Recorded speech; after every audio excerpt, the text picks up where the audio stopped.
Il est urgent d'adapter notre offre céréalière au marché à l'export, sachant que le marché à l'export, notamment du blé, est déterminant pour l'équilibre complet de la filière grande culture en France. Les clients historiques que étaient les pays du Maghreb, l'Afrique noire notamment, sont en train depuis quelques années, notamment depuis la dernière récolte, ont réorienté une partie de leur achat vers des pays producteurs comme l'Ukraine, comme la Russie, qui ont fortement amélioré leur offre qualitative depuis quelques années. Ça pose beaucoup de questions parce que cette offre-là fait qu'elle exclut une partie de l'offre française, notamment pour des raisons de taux de protéines. On a des blés russes qui vont jusqu'à 13,5, voire au-dessus de taux de protéines.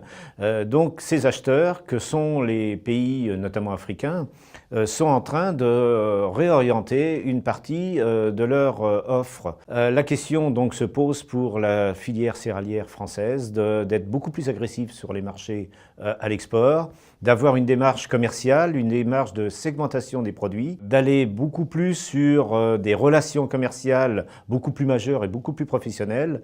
Et donc ça, c'est quelque chose qui est assez nouveau dans cette filière-là, qui avait l'habitude plutôt de pousser le produit plutôt que d'aller regarder et de travailler avec ses clients. Donc voilà, tout un nouveau positionnement pour retrouver un nouvel espace commercial à l'export.